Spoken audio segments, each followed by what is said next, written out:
Hi.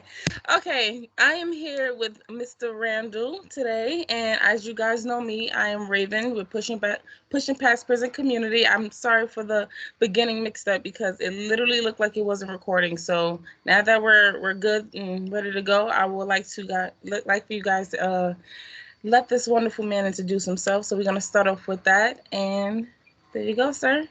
Take the floor. Hey, Reverend, thanks a lot for the day. I'd like to characterize some things that happened to me on March the 24th, 2009, via the Sarasota Sheriff Department. Um, the Sarasota Sheriff Department came to 7856 Andorra Drive. I would approximate around 7 o'clock. They were beckoned by a man named Dr. Smart, Kenzel Smart. And the person that who I was living with was Barbara J. O'Connor, was my fiance. She happened to be a Caucasian female, about 13 years older than me. Um, she accused me of a number of times of being with my ex-girlfriend, or even when we went out, she would accuse me of looking around with other women. Um, she she is a good person, but she was just extremely jealous. One day, she called me while I was at work at the hospital. I was a registered respiratory therapist working for Palms of Pasadena Hospital, and I received a call telling me that uh, she wanted her cell phone, her garage door opener, and the keys to the house. Then the phone went off. I tried calling back, and there was no answer. And finally, I was a little worried. I punched out early from work and drove home to see what the problem was. When I got to the house, knowing that she was probably upset with me because of my ex-girlfriend, what she was assuming, I said, well, she might not come in the house. So I parked my car somewhere else. And then I went into the house. Later, she came to the house, she entered, and she said she had to use the bathroom, and she wanted to talk to me about something. Uh, she came out the bathroom, went into the kitchen, got a bottle of water, but she didn't come back out. So I went into the kitchen. When I went in, I walked past her, leaned against the countertop, and asked her what was the problem. Suddenly, the phone rang. It was Dr. Smart. Come to find out, during the court proceedings, the pretrial proceedings, she was actually seeing this man. They was actually having some type of relationship. I didn't know that during the relationship. Finally, he was asking her questions. Do you want me to call the police, etc.? She said no. However, Dr. Smart called anyway at 6:01 p.m. And of course, when 911 picks up, they always say, "What is your emergency?" 911, what is your emergency? And he just simply told him that there was a restraining order that was taken out earlier that day, and it was a black male, age 45 years of age. Let me go back because I skipped a part. Well, When hold on. she Before, I'm sorry, Randall. Before you go into the details of your situation, my biggest thing I want the viewers to see from you is who are you behind the allegations. I want to say who are like who is Randall? Like what? Who are you? What are you bringing to society? What type of person that you have came to be after the time you spent in prison? after prison is what you're asking me. Well, Yes. after prison, well, you got to realize, I was convicted and received 15 years and 5 years paper. And that simply means 5 years probation. Mm-hmm. I spent 12 years, 10 months in prison, and I was at a variety of prisons. Um, Prison didn't change me because I was always a decent person. I was raised by a good family that stuck together. Um, what prison showed me was a level of respect for other inmates.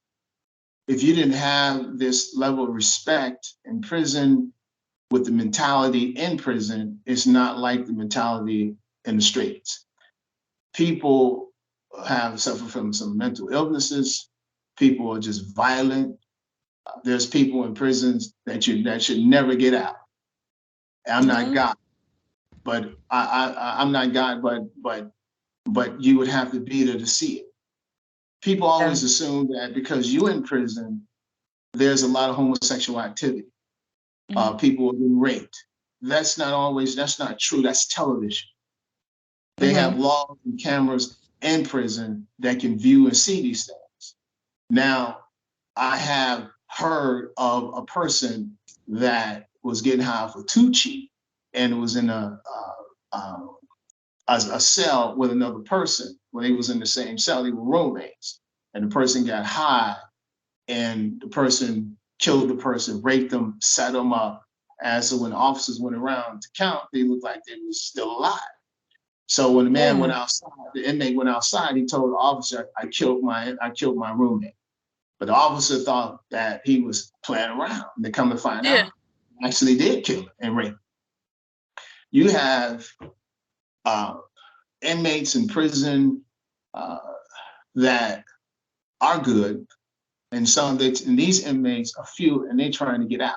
They're trying to do what's right. You have inmates in prison that are bullies, that will, what do you call it, diva, will just take your stuff, your canteen, that your family might put money on your books to get canteen. You have inmates that will do crazy things to disrespect you, and then you have to just overlook it. You might have inmates that you might be standing in line, someone might jump in front of you and say something, and this inmate might just happen to steal on the person without them being conscious that a lick is about to take place. It might knock them out, kill them, or the officer might see it on camera and put the person in what we call custody in prison.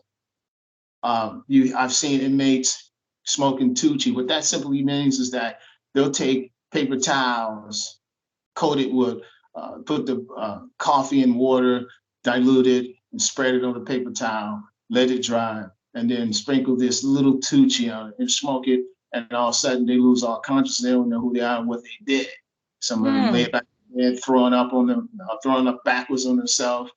Some of them are getting high together, throwing up on one another, and like pigs swallowing in their own vomit. I've seen inmates jump off of the tills, inmates hang themselves. I heard of one officer was smoking Tucci and he jumped off the till and killed himself. I've seen officers in camps beat inmates unconsciously and then put them in a cell so they can heal. And then the nurses know about these things and do nothing about it. I've seen officers actually kill a person while I was sitting on the bunk, and they beat the person. This one officer beat this person so badly with his fist, because he had been smoking Tucci and he had made a sound. It came in and he was beat him off the bed on top of him, beating left, right fist, left fist, right fist, left fist. All the officers, what are you doing? Put the handcuffs on. Now he got the handcuffs in his hand around his fingers, and he's still beaten to the skin is coming off of him. And what do they do next? They doctor the cameras. But they say, oh, this can't be done.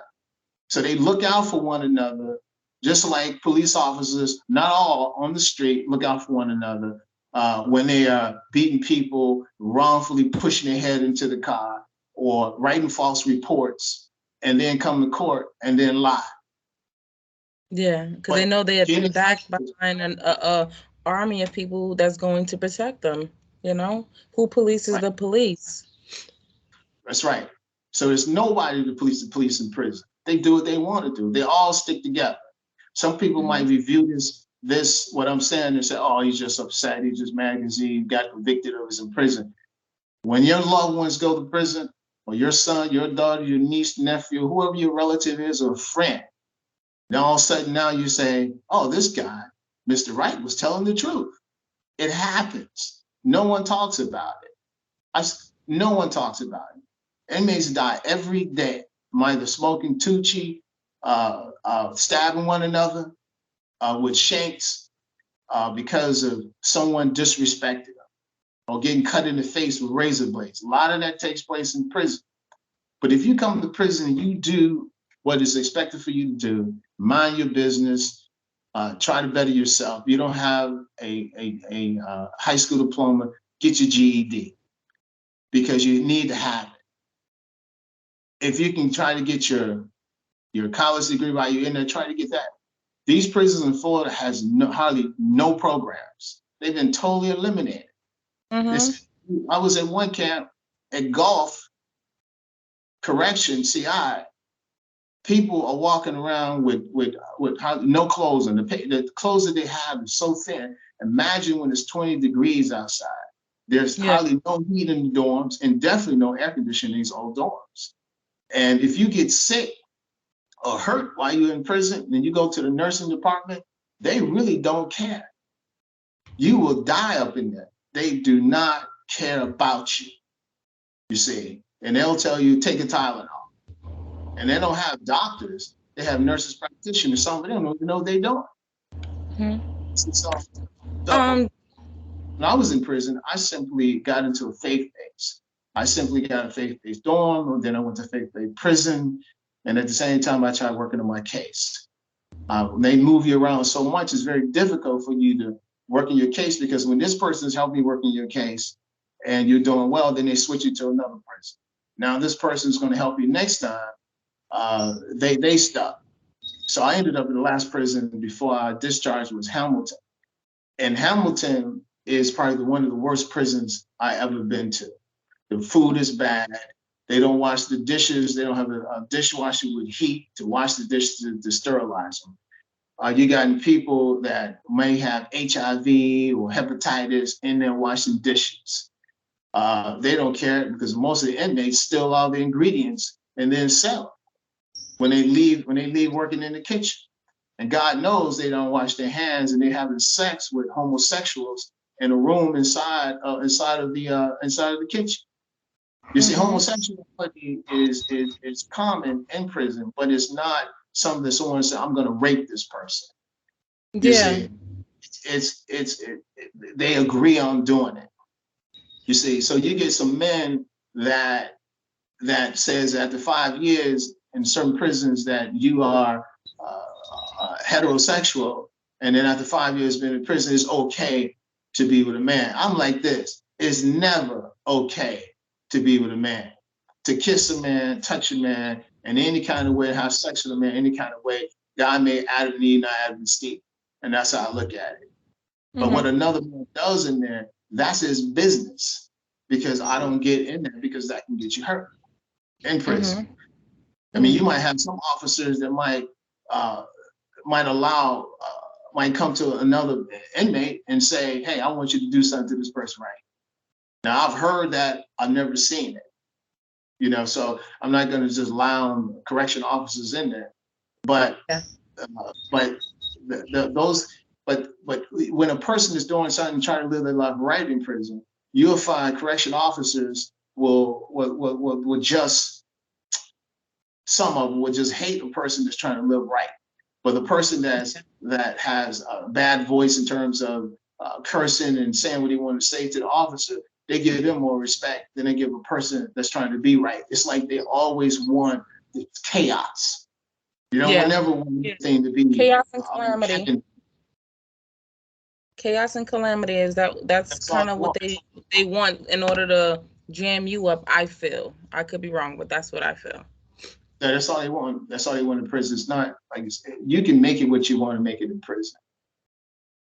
I did, and I successfully left there and was happy to leave. But at the same time, I fought my case every single day.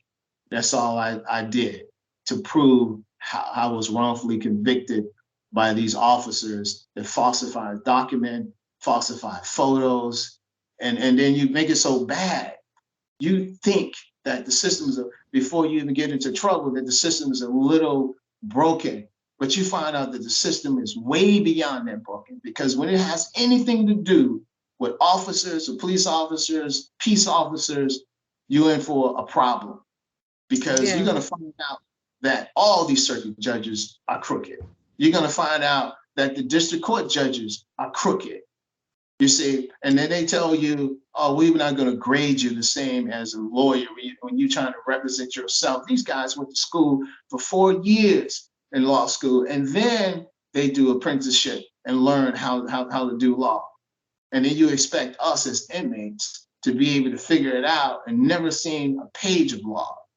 And then the judges turn around and change because they know the law. So they can turn around and say, okay, this is what we'll do. This person's getting too close, so we'll make it more difficult for them. Just like knife that had fake, a 12-inch knife that had fake blood on it, in my case.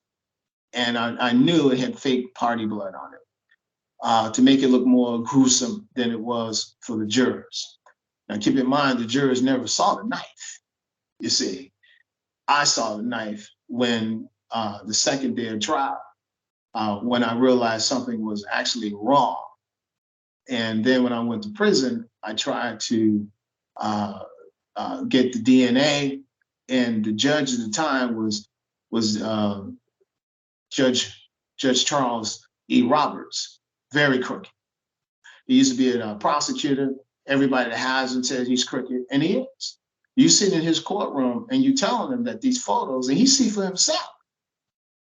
And on Facebook, Instagram, TikTok, YouTube, everyone that viewed my video posts, they saw for themselves. And I'm gonna show it today, the same thing again.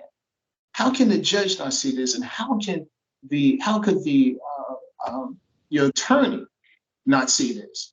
It's because the attorneys that are public defenders or pretenders is working with the state. They're not trying to get people off that are actually innocent. What they're trying to do is get pleas. It's cheaper than taking it to trial. Yeah. Because if I'm not mistaken, isn't it something where it's like if you take it amongst your peers, take it to trial, and you lose, you automatically get 15 years or something like that added on, or something like that? Well, I assume, but if you take something to trial and they give you a plea of 2 years, because I got my case down to 2 years time served. And why would you say, I'm going to take this plea, and you know you're innocent, and you know you have no other felony convictions on your record? So I said, no, I'm going to take it to trial. And I knew I was going to lose because nothing was going in my favor with my attorneys, nothing. Now I had a judge. The first judge I had was Judge Curley. Now she was a fair judge. She saw what was going on wrong in the case. She saw it. And then after 3 years, I've been still in Sarasota County Jail. They switched it to civil, and it gave me Judge Charles Roberts, which was a prosecuting judge.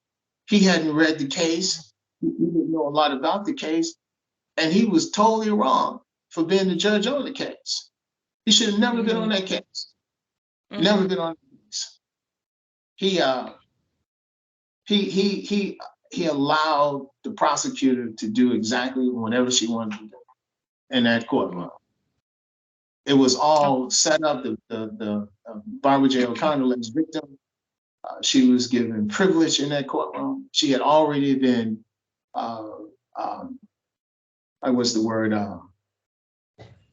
debriefed on what to say. And some of the questions that my attorney asked her were the same questions he asked her during pre-trial. She knew exactly the answer to the questions. I was the only one that wasn't prepared. Yeah. That's very unfortunate. They definitely find ways to just jam us up. And I'm just talking about minorities as a whole.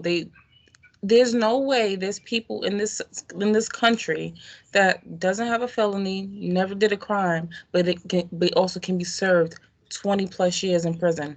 I never got that. I never will understand that. That's outrageous.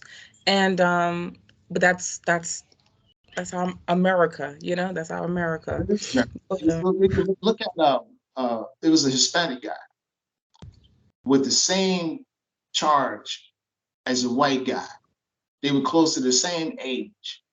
The Spanish guy has never had anything on his record, and the white guy had none on his record. I can't remember what the charge was, but I do know this. The Spanish guy was looking at 15 years, and the white guy was looking at 5 years with the same charge under the same judge. What does that tell you? I've seen, when I was in Sarasota County Jail, I've seen a guy that was from another country. He was doing some work in this country. It was a young guy, about 22 years old. He was doing some drugs. It was a hotel his mom was concerned about. She had called on it. Police officer goes out to the scene. He was being escorted somewhere via this police officer to his car, I guess. Well, the guy, the inmate tripped and fell against the officer. The officer then turns around and said, now he had the officer's keys in his mouth, but he was handcuffed. This guy was handcuffed behind his back. He trips and falls on the officer, right? Accident. And he picks up the keys with his mouth. Remember, the guy's mentally not all the way here because he consumed some drugs. The officer writes a report and lies and said that he was trying to get away and he pushed him down. So I tell him to tell his mother, get an attorney to get the camera to see what actually happened. She did. And it was just like he said. And they dismissed the case. This guy was going to prison or serve some serious time in jail. You see, because of officers like that. Why can't officers just tell the truth? And in my case, they just told the truth. Yeah. It's gonna make their reputation look bad. It's gonna make them, feel less competent, I guess. I don't know. I don't know. The truth, I don't know, like them telling the truth would jeopardize their career. A lot of these officers live in the same community, same society, so you don't want to be outcast for, so you want to be like, you know what, I'm not gonna take responsibility for that. I'm gonna lie because he's already a criminal. He's already Black or Latino, so eventually he's gonna fuck up in society anyway. So yeah, he did that. Oh, that happened. That's how I feel like they view it. Right. And it's unfortunate. But going back into your case, now that we got a little bit of an idea of who you are and your mindset and how you operate, obviously there's a lot more to tell. But I want you to dive into continuing your story, your case, because you did mention the fake blood that was kind of like in the pictures to make it more gruesome for the jury. So go into where you left off in your story, and then we'll continue from there. All right.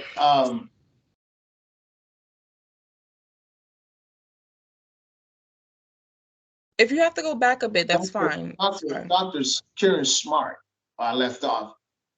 He called the cops around 6:01 p.m. They responded. The first officer to really show the crime scene was Officer Duber. How do I know this? There's something that's called a CAD report. It tells you where the officer, the badge number of the officer, dispatched, what time they was dispatched to a certain location, etc. That's how I found out that Deputy Duke was the first person that actually came and knocked on the door at 7856 Endora Drive, which is Barbara J. O'Connor's residence. The next thing that happened, now they said that Deputy Duke was preempted. He was called to another call, but he was actually called the second time to the same call, which is 7856 Endora Drive, which he showed up at.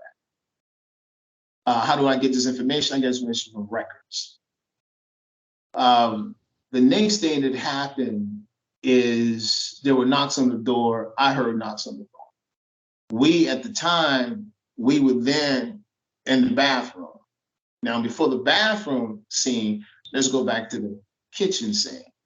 Now, she hangs up the phone with Dr. Smart after she tells him that everything is fine, no call. I walk up on her. As I'm walking up on her, she pulls a knife out of her left hand. And I'm saying, what are you going to do? Hurt me with the knife? I'm going to be Superman. I'm going to try to take it from her. So I'm reaching in, trying to grab her wrist, and in her left hand, she's making these motions to prevent me from reaching in. Now, she was in the one that was in the kitchen, and I'm in the one that came to the kitchen, walked past her, and leaning on the countertop. Um, show you a photo of what I'm talking about.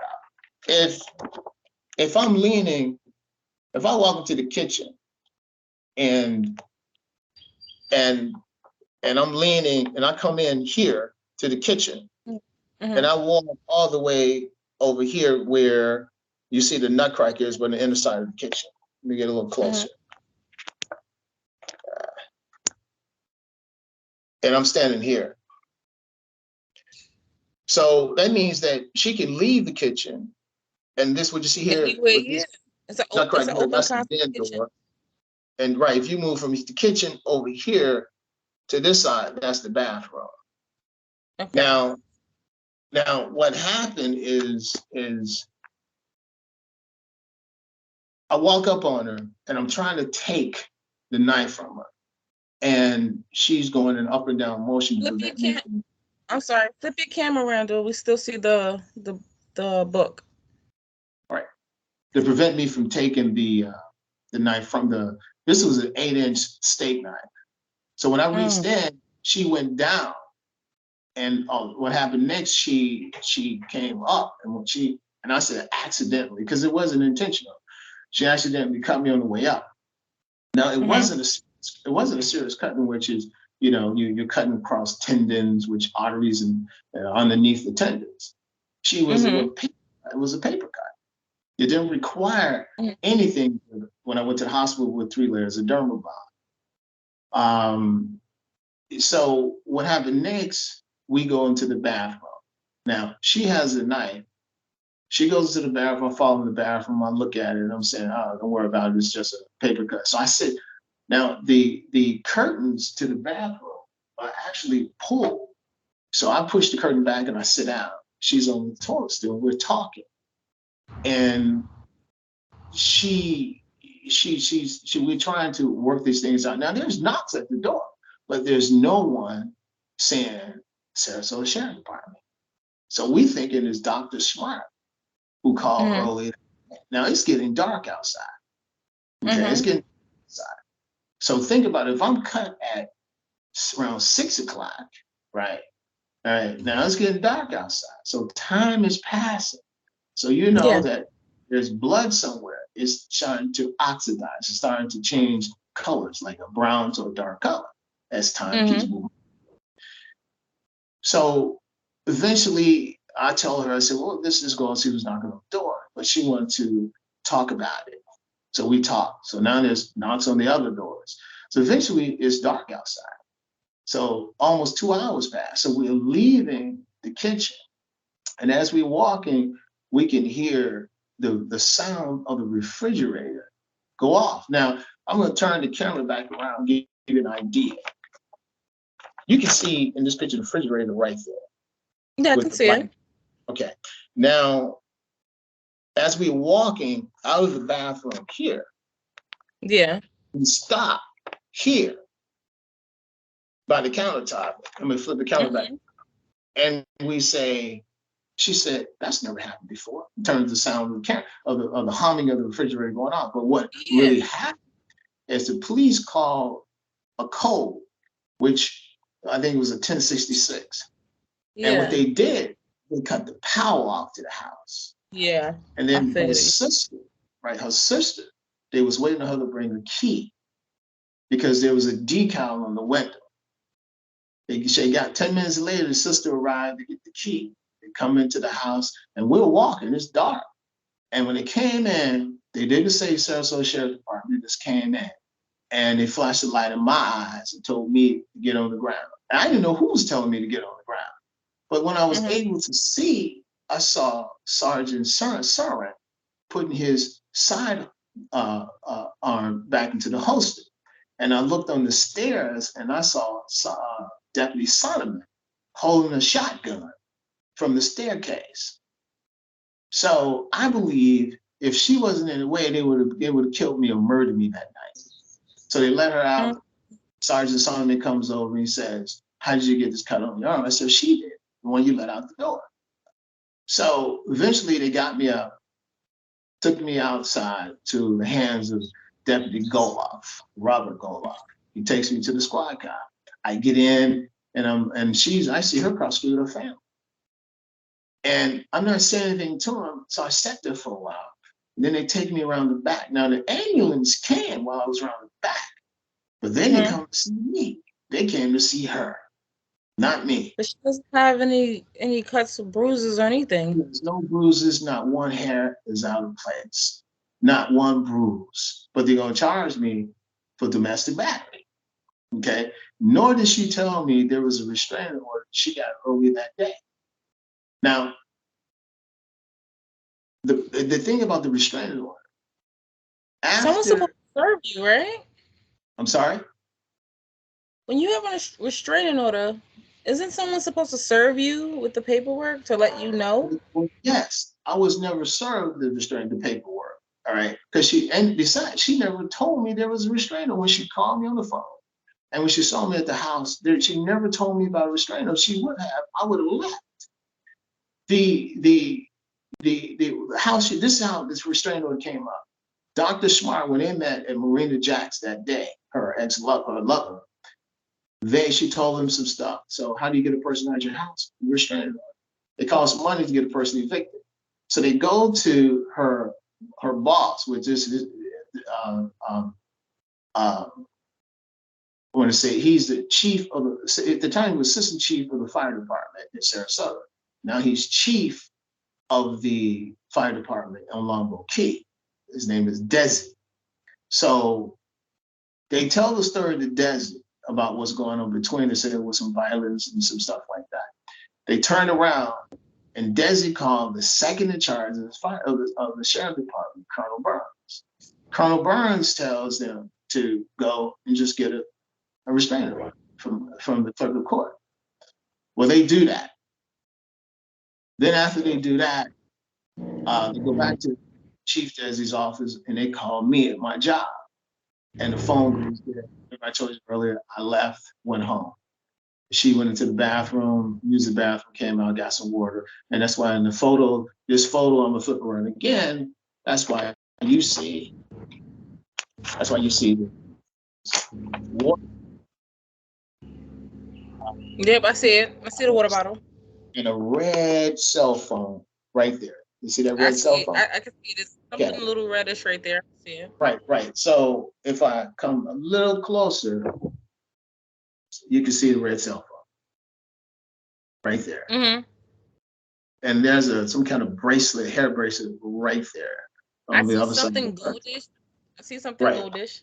If it was gold. So now I'm behind the house, sitting there for, I don't know, for maybe 15, 20, 30 minutes. And now remember I told you there was a CAD report. Now in this CAD report, the deputy Goloff is in the front of the seat of the car and he's telling them that I'm on my way to the hospital. But I wasn't on my way to the hospital. I was still sitting back there. So he lied to dispatch, which is a felon. He lies to dispatch, because look at the CAD report. He then drives back around the house. And then now he's telling them I'm at the hospital, dispatch, all right? And I don't have the paperwork in front of me. I wish I did so I can show you. Then he goes into the house. He leaves them. Remember, he has no papers in his hands. He goes into the house. And maybe 10 minutes later, he comes out of the house with all these papers in his hand. When I found out later, one of the papers in his hand was an involuntary order saying that the subject, and I wish I could show you this, the subject stated that he wanted to kill himself.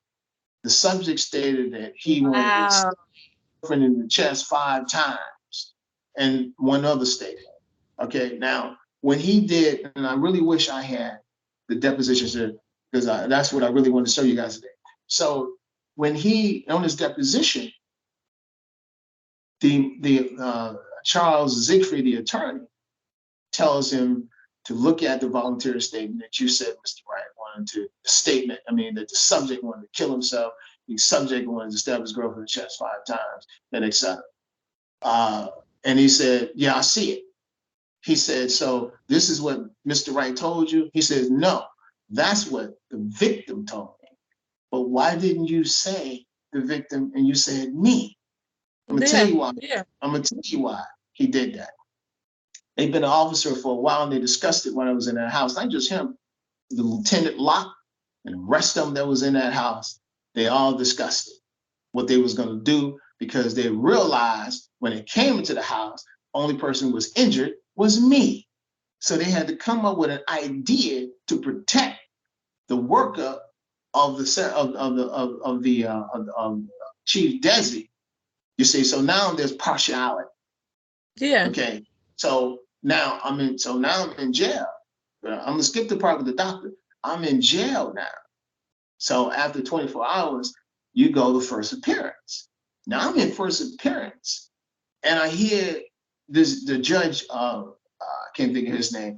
The judge says, "Oh, you must be crazy. Oh, you want to stab somebody in the chest 5 times." Now he's reading from the reports that the officers.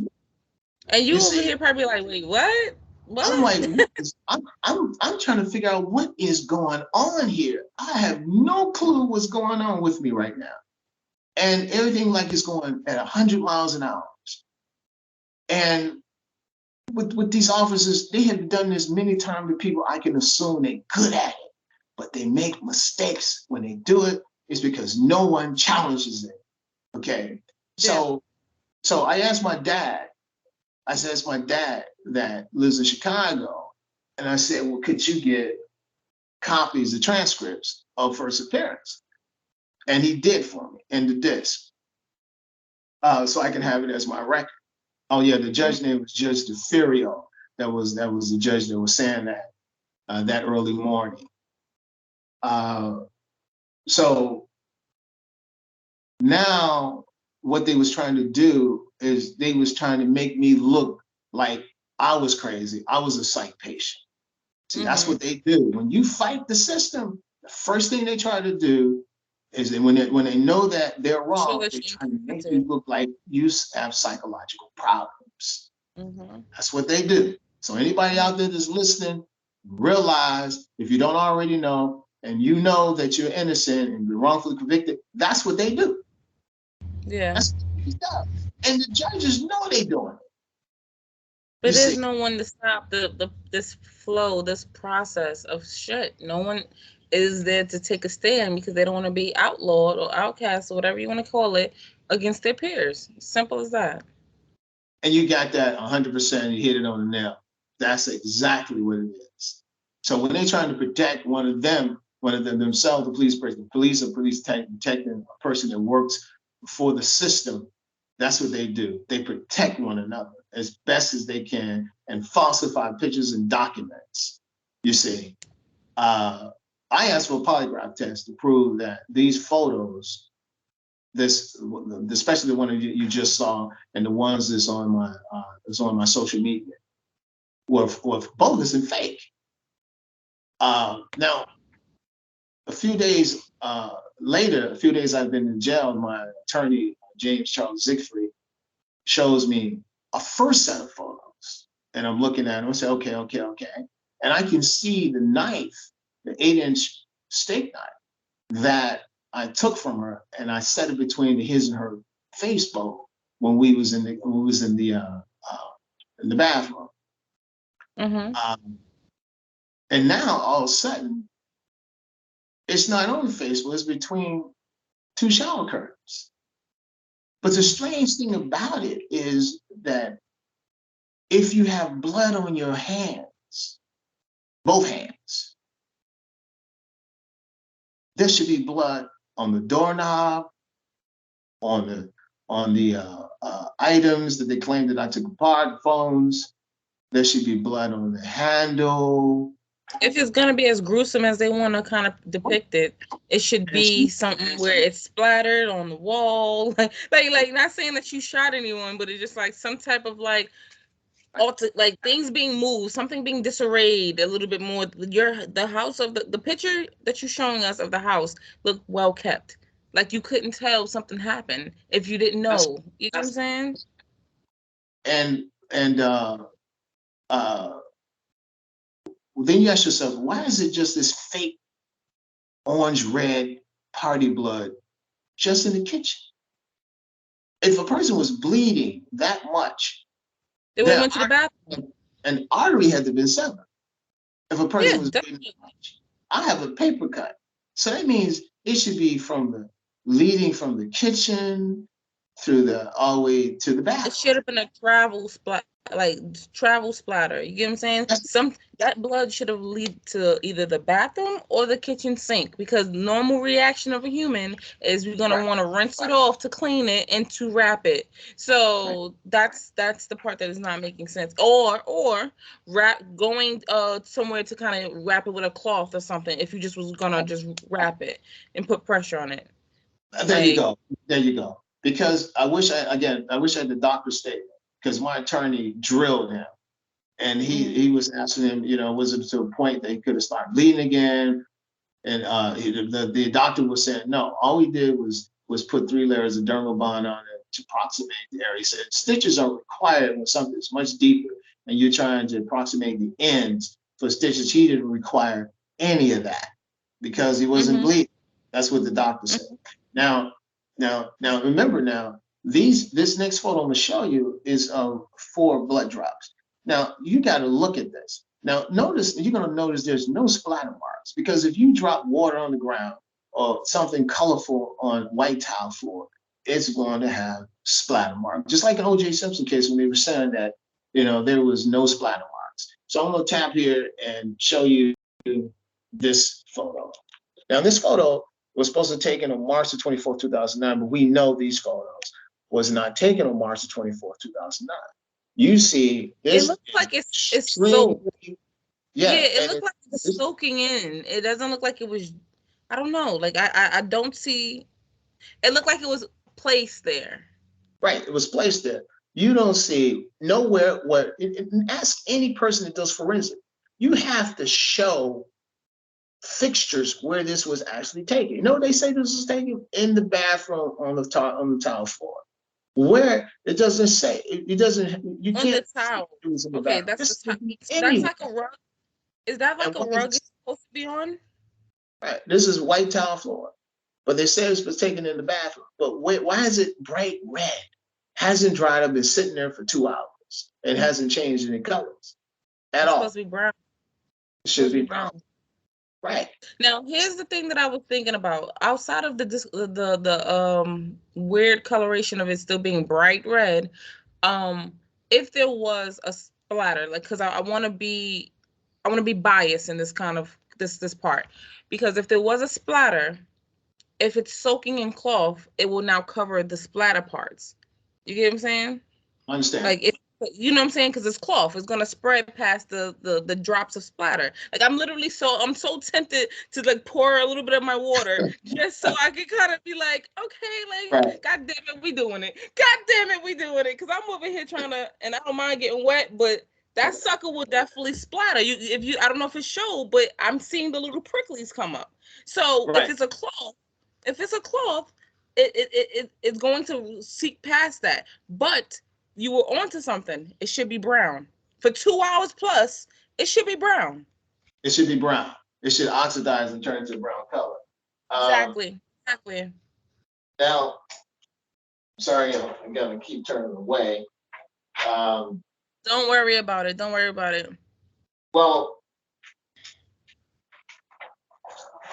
excuse me. Bear with me. I got a If you door that remember, keeps if swinging you over here. remember, if you remember the photo, and I'm gonna show you again to refresh your memory. If you remember the photo of I said that was a hair bracelet right here in the Yeah, photo. the You can gold see it. thing, right? It's the gold Right, thing. that's a hair bracelet. Now, I'm gonna show now. Notice, It's a little bit where, blurry. Hold on. Let me find it. Kind of right. back I up a want little you, bit, and then I see it. I see it. I right, see I it. want you to notice that it is very close, maybe 3 inches from the sink ledge, right? The right porcelain sink ledge. You see that, right?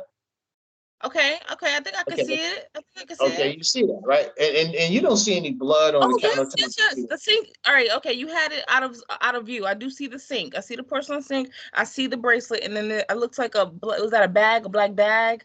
There's a black purse, Black purse. So yeah. purse, right? And there's a water Looks like bottle it's right next to the behind purse, it. and there's a scarf hanging out of the purse, and there's a red phone. And over I here, see you the. see a nutcracker. When you put nutcrackers up, it's on Memorial Day. You know, well, Mm-hmm. not exactly no more, just before Memorial Day. So that tells you Memorial Day is always following a certain day, but but I was resting in March. Memorial Day is in May. And why would you have nutcrackers up in March? These flowers that you see right here, they wasn't there when I was there. That wasn't there. And this, whatever this is right here in this vase, wasn't there when I was there. And nor was that nutcracker on the den door there when I was there. None of that stuff was there. And you notice these two chairs. Notice the Mm-hmm. leg of the chair is right by the flanges. Notice that those two legs, and notice that the chair is right next to the flowers, and there's a wall. So I want you to know that. So I want you to see this next photo.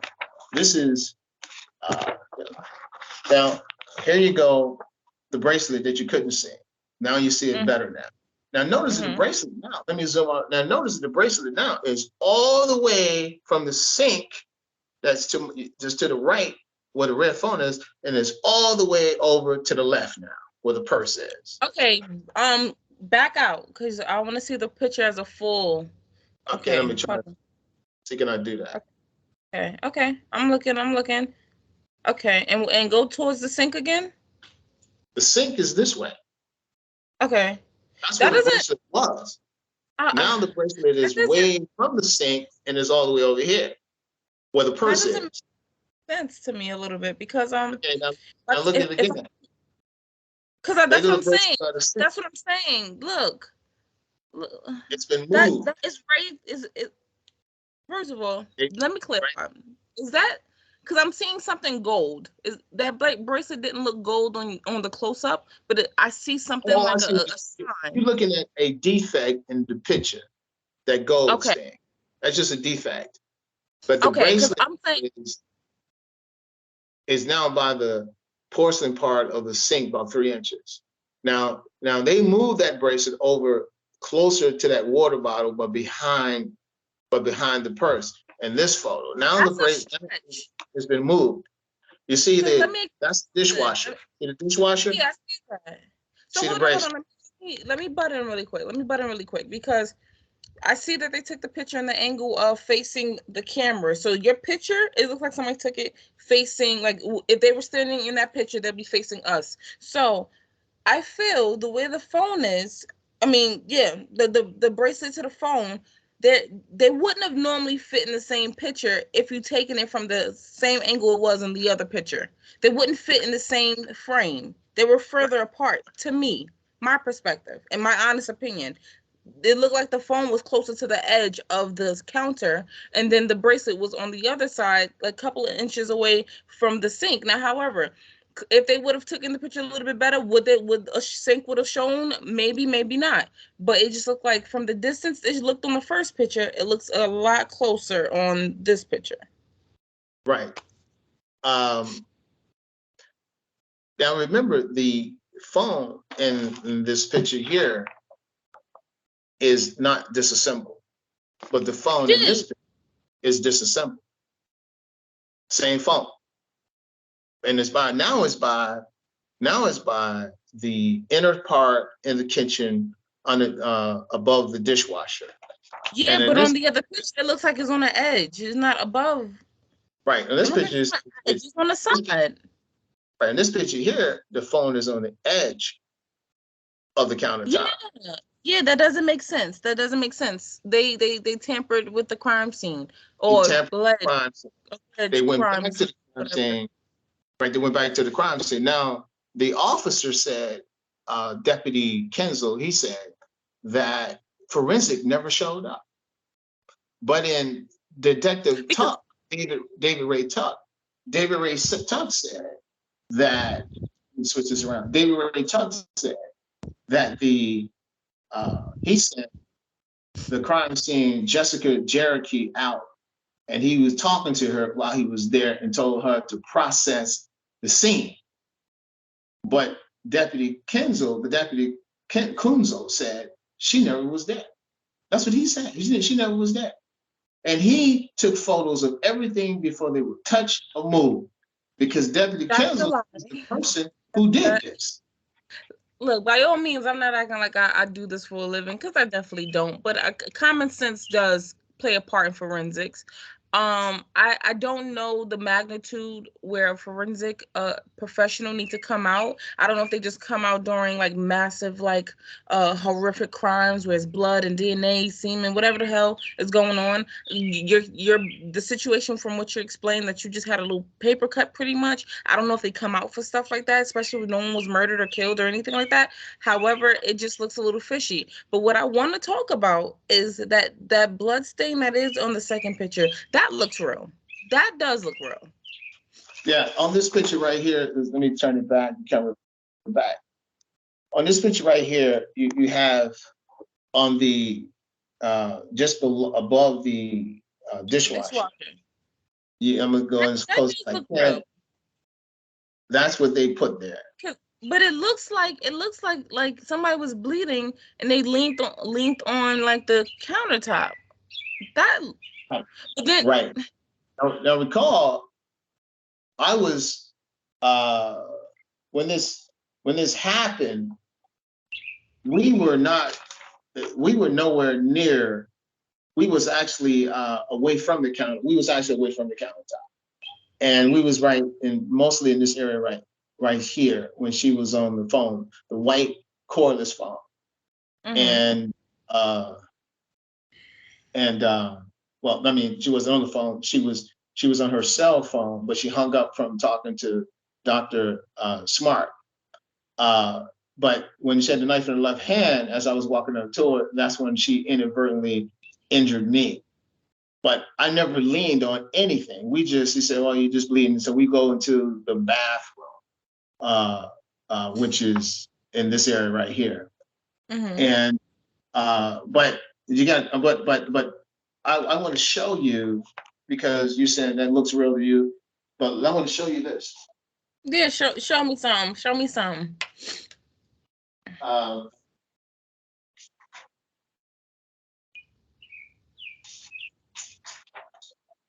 let's see. Cause I'm about to say we about to get some party blood and Yeah. lean on it. Now I'm going to show you this photo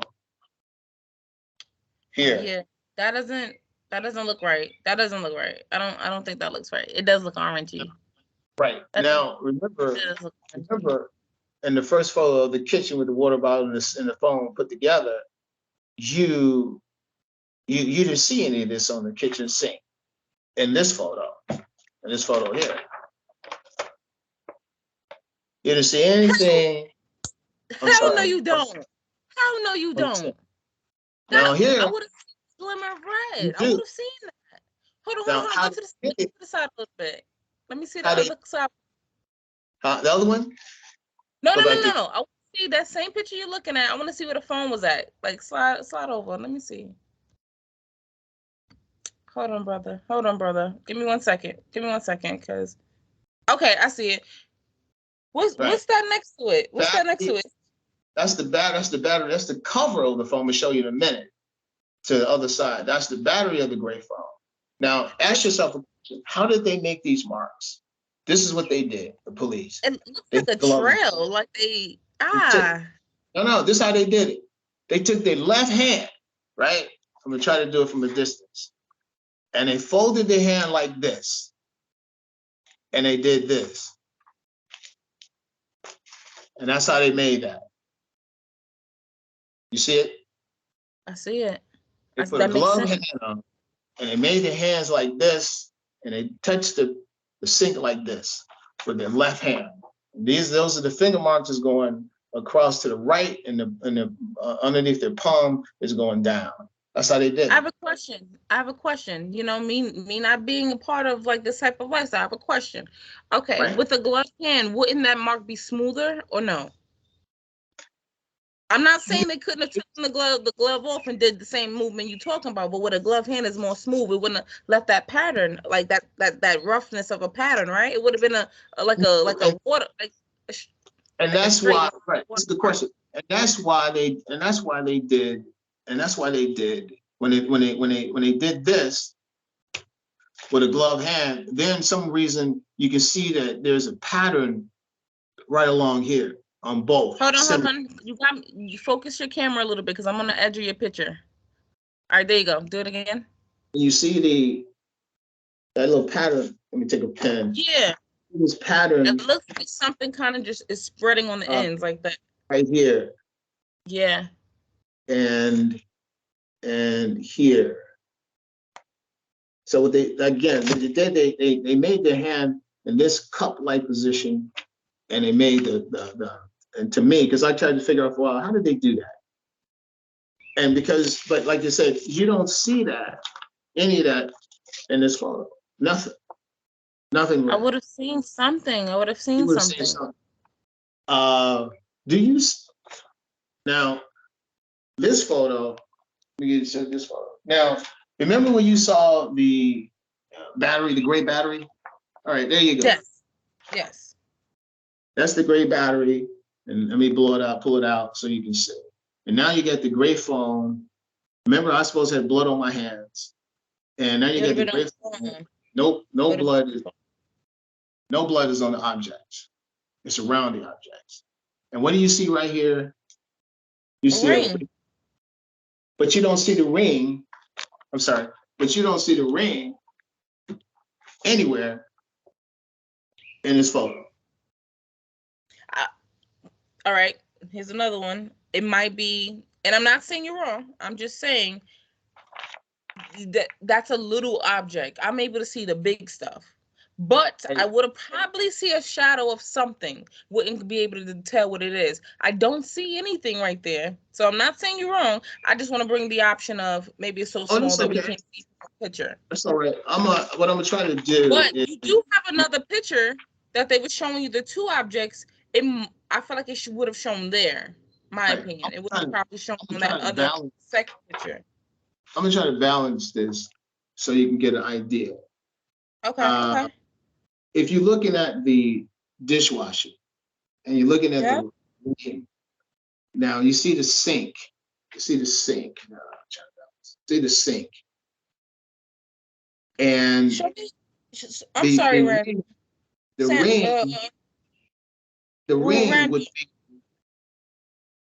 ring would be right in this area here. It would be right there. That's where the ring would be right up there. It would be at the top right here. You'll be able to see it. Okay, Randall, I have a question for you. I have a question. Go to that other picture. Go to that other picture you were showing me with not that one. The other one that's right next to it. Oh, this one. Yes. Remember now. Go back by the dishwasher, like the edge of the dishwasher. Okay. Here. Yeah. Wasn't there a line trail right above it? Or am I bugging out? No, you're talking about this right here. You talking about that? Yeah, wouldn't it still be there? It would, but it's not. That's what I'm saying. Like, did you notice that? Yeah, I noticed that, but it's not there because it's just not there. Did they write that up? Did they use that to do the imprint? Like, did they lean their hand on that to do the fake imprints on the sink? Like, that's completely gone? Yeah, but see, also what you do, how you gauge it, you look at the red phone here and you look at the buttons. Let me do this. And you look at the buttons. Where they on top of. Yeah. And then you measure, you measure where that phone is and those buttons. And then you go to this photo and you say the phone has been moved. because now the phone is way over to the right. This red phone is now over further to the right compared to this photo right here. Yeah. Yeah, they sloppy over there. They sloppy. They were really sloppy. What they was doing, the police was really sloppy. Now remember, this phone, this gray phone, doesn't even work. It's upstairs phone. They brought the upstairs phone down to the downstairs. Is because they collected the white phone that's downstairs, and they took that into property. But see, they never registered it in property and got rid of the evidence in property. That's right. That's why there's no white phone in any of the photos, because there's a white phone downstairs. This phone does not work. And I used the white phone that night to call Sharon, which is my ex-girlfriend, on the white phone. And now there's a gray phone. Yeah. So so I mean, they did what they did. The officer who I was telling you about, his name is, I'll let you see his name. His name is, if you can see it, Deputy. Can you see that? Hold on. Oh yeah, his name Edward. What is it? I don't know how to pronounce his last name. Kunzo. Deputy Edward Kunzo Jr. And this was done on August the 17th, 2009, this deposition. And in this deposition, he says, I was trying to find,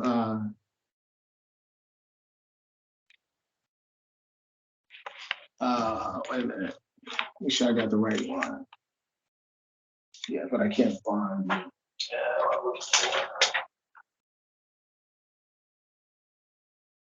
But what he was saying in this deposition was that he took the photos, and he was saying that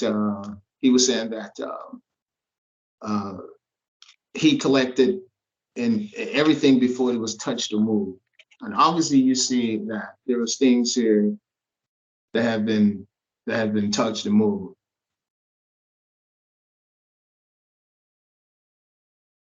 And he also put these things in property, as you can see right here. I don't know if you can read it. Right here it says, I was taking photographs and collecting the knives. They were secured and put into property. Okay, and do you know if any of the knives were analyzed for prints? I have no idea. So he put these things in property. This is a property receipt. And then the property receipt is saying that, if you can see it, I don't know, can you see that? I can see. It says kitchen knife, black plastic handle. Kitchen knife, black plastic handle is written twice. Right. So you're looking at a 12-inch knife and an 8-inch steak knife. So the only 12-inch knife in these photos was this. Oh great. What happened? Are you there? I'm here with you. I still see the books. All right. Okay, there you go. This is I'm going to show you is photo exhibit 6. In photo exhibit 6, you got 3 knives. You see them? So this knife, my thumb is supposed to have been collected. This is a bread knife. The knife in the middle is a non-serrated steak knife, and the other one's a cheese knife. Now, this knife, out of the 6 knives in the photos, this knife here is supposed to have been in property, right? Because it said 12 inches, right? So what you're saying yourself is that you're saying yourself that this knife and the knife that they found on the tub ledge was supposed to be a serrated 8-inch steak knife. So these 2 knives supposed to be in property that you just saw from the receipt, right? Yeah, property receipt should have shown they were taken. Right. So in the proper receipt, if you notice in the proper receipt, look at it well. the property receipt is not completely filled out. It's not. Notice. It's not. I'm gonna go all the way down so you can see. There's no signature. There's no other reason. I don't. Hold on. Because at the top of that bulk, it says not use of something. If you go down, maybe that's a line that he's not supposed to fill out. I don't know. It says not use. What is it? Additional items. Item shoes. No, it looks like he's supposed to fill that out. I see the X there, but I'm talking about like as far as signature, a witness signature, something. Right. See the date? March The 20. date is not there. Date is not there. You probably could fit that, but 6 o'clock, 6:03. I was the now the phone call was made at 6:03. That's the time that the phone call was made. Now I'm gonna show you the same property receipt, another property receipt. Now all of a sudden in this property receipt, everything is filled out. yeah, the bottom parts, yes, that was completely blank on the first one. That's what I'm saying. It's supposed to be date, time, initials, a witness, maybe, I don't know, but that was completely blank. All this was added, okay? Because what happened is that this deputy, the original property receipt, they destroyed it and backdated it. And that's why he was able to put these 2 knives in, because there was only 1 knife. Now you say, well, how do I know that there was only 1 knife? If you look right here, this is the exhibit discovery exhibit, the state discovery exhibit. You see that? Yeah, I see it. All right, now, if you look right here, you'll see the file at the clerk of the clerk of court. Let me turn it this way. Okay, I see it. All right.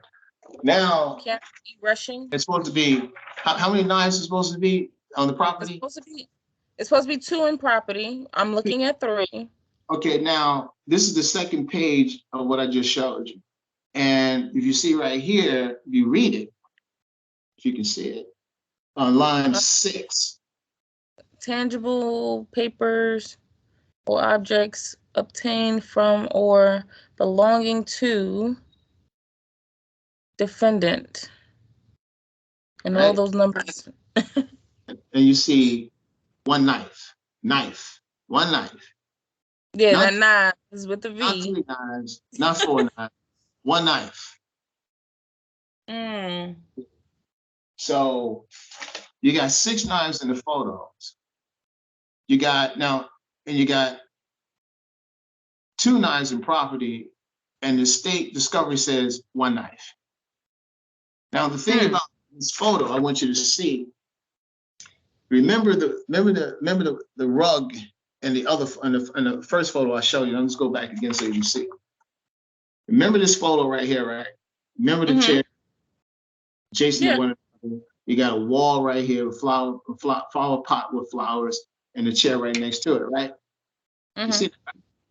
So now so let's go back to this photo. So now right here, you got the flower pot with the flowers in it. Okay, you just don't see them. But where's the chair that was next to the flower pot and the flowers? Here you got back up out of that picture with the flowers. Yeah, it's completely moved. Okay, so where's the chair? Where's the blood? Like, where's the blood? Right, well, where's the blood on the knife? Now she said, which I can show you. I didn't bring it to her deposition. She said I cut myself with this bread knife 3 times on my wrist. This knife right here. But there's no evidence to show that you've been seen by paramedics, that you've been cut. There's no cut on you currently. Am I not mistaken? And there's no blood on this bread knife, 12-inch. You read it was 12-inch knife they took into property. Not even on the tip at all. Now she said she threw these knives over the countertop to the dining room. Now look at how they landed. With all the points facing floor. Right. Now where's the chair? You actually said, where's the chair? You Now, see, what don't you see the is chair? it? Now, Don't you here's see? the thing: when they do a crime scene or anything to remotely close to that, right? They can't move anything without taking the That's right. picture, right? That's right. But they moved it to get a better angle of these said knives that look perfectly placed. Right. Okay. No, no, no. Ask yourself, where's the chair in the photo? Yeah, there's no chair. It is a chair. I don't see it. It's in the shadow. When you see it, you turn it this way so you can see it. You see the chair in the shadow? It's Oh behind the shoot! knives now. Oh shoot! They pulled the Yes. chair, they moved the chair, placed the knives, pulled the rug down, and pulled the chair behind the knives. Look at the photo again. You see the chair right next to the flower. There's flower Yeah. pots.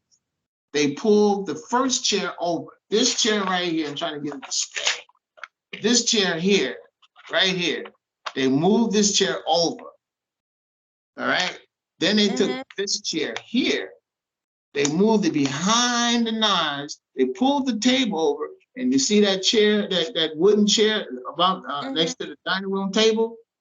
Now look at the chair. You see that chair right there? You see those things on the ends, each ends of the chair sticking up? You See talking those about the points? wood one, right? Let me try it. You see these points right here on the chair right here and Yeah, here. the point. Yeah, yeah. Yeah, let me show you that. Let me show you here in this photo where they are. They took that chair and they turned it around. And now you see that You chair. gotta censor your screen because I'm not Right? seeing it. All right, there you go. There you go. There you go. That chair is now right here. Here. Mm, See this thing that's the sticking up? point. Right.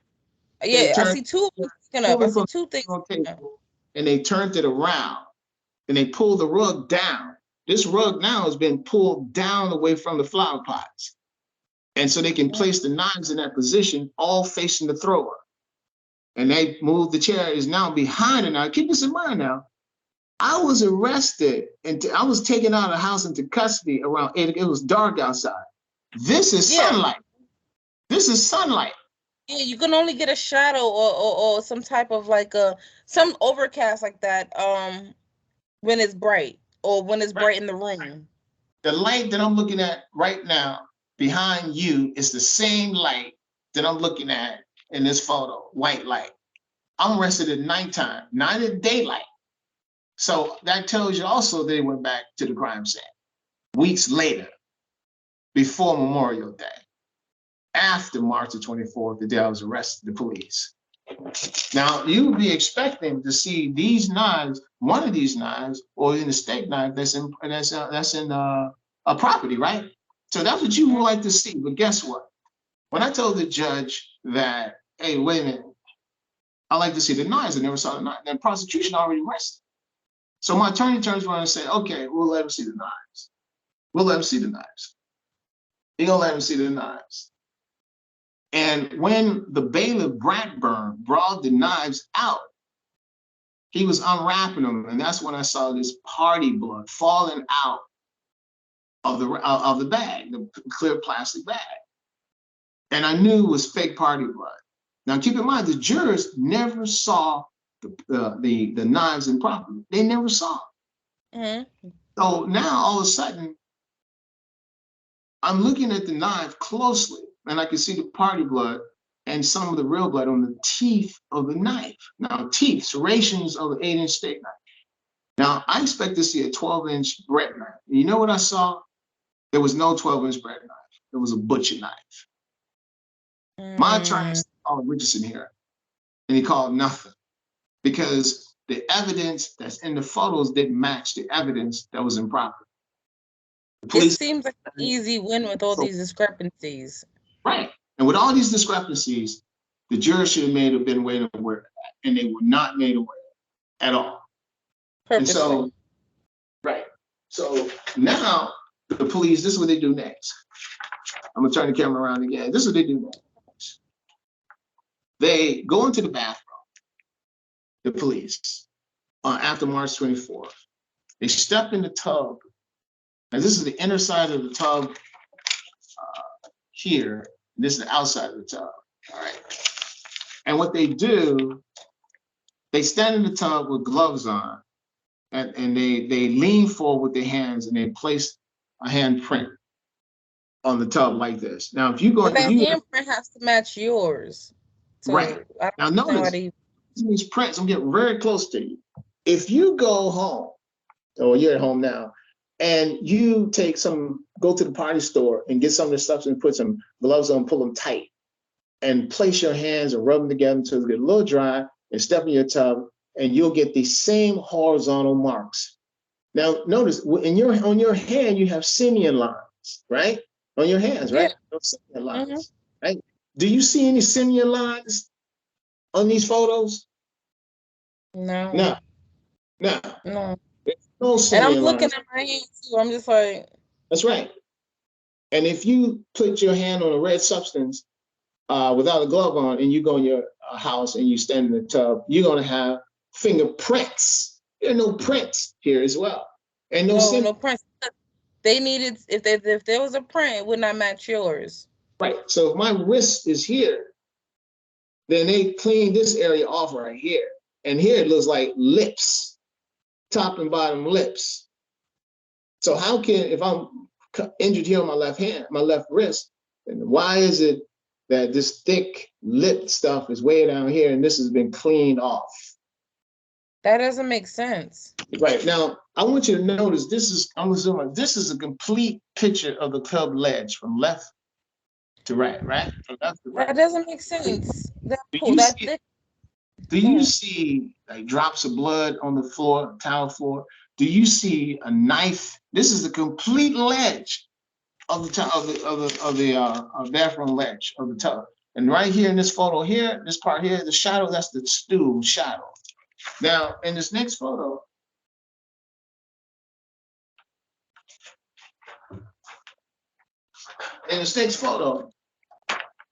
now all of a sudden, remember, this is the inside of the tub here. This is a shower curtain for the inside, and this is a shower curtain for the outside, decorative curtain. Now you got a knife shorter than an 8-inch steak knife, and it has no serrations on it. This is the knife that they said I put between the two shower curtains on the tub ledge. Now notice on this tub ledge, look, complete ledge, you have no handprints with a knife. In this photo, you got handprints and no knife. Right. Yeah, I'm over here like. That's right. Right in the center. You have So wait, did you take second picture between the curtains? Yeah. Why is that right like that? It looks like it was on the floor for a moment. So that's why I was like, that's on the tub ledge. Okay. So you got this look like a paring knife with no serrations on the tub ledge.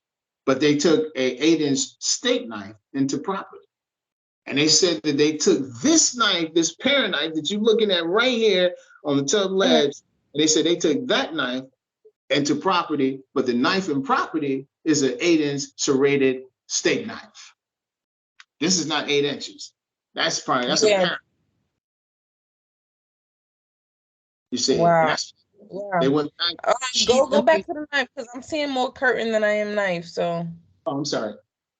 I get really close to that knife so you can see if there's any serrations. I don't see no serrations. See, there's no serrations. There's no blood on the handle of the knife. There's no blood on the blade. Back up a little bit. Yep, I don't see it. It's shadowy, but I don't see it. It looks like it was placed. Doesn't look like it was placed. So you're supposed to see red handprints and a knife at the same time. At the same time. And if that was the case, they should have took everything together. If they was gonna plan it, they should have had the handprints with the knife and touched the knife. They should have made this look believable. It looks staged. Right. And like I said, they're supposed to have now the knife. If the knife was on the tub ledge, you would be able to see it, but it's not. You'll be able to see it. It's not there. No. Right in the center. And you saw in the other photo the entire length of the tub ledge in the other photo, and there's no handprints, but there's paring knife. This is the stuff, and this is not everything, but this is the stuff. Like I said, I wish I would have had the deposition showing what Deputy Goloff said, so people can see it for themselves. But on the website, my website, all these documents is on the website, and people who have time, they have time, they can read it themselves if they have time. What happened here? If they have time, they can read it. They can read it themselves. Hold on 1 second. Okay, hold on. You said it's on your website, right? Yes. Okay, let me try something. Let me try something, because I know you don't. You said the papers you're missing is on the website. Am I correct? I know. I'm saying that. Right. All my copies of my trial and depositions is all on my website. Okay, and so let me do something really quick. Let me see if this gonna work. So you ready? You with me to try something that I've never done before? What's that? I'm about to pull up your website. I'm about to pull up your website. I'm trying to figure out Tell me your website. why is okay, that's cool. I was trying to see why the bottom portion was so. I can't get rid of it back to my face. All right, 1 second. Just can you tell me your website? www. What is it? I gotta forget my own website. www.wrongfullyconvicted@gmail.com.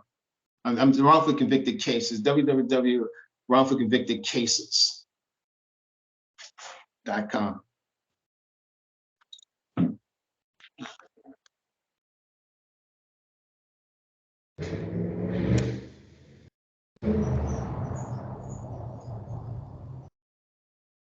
Okay. Okay, I feel like this is perfect. I found you. Okay, so let me get back to Skype. And you said you're having problems showing your face? Yeah. Tap your screen, go on the right hand side, and yeah. Audio and camera and something else comes up on the right side. What comes out? Tap and see what happens.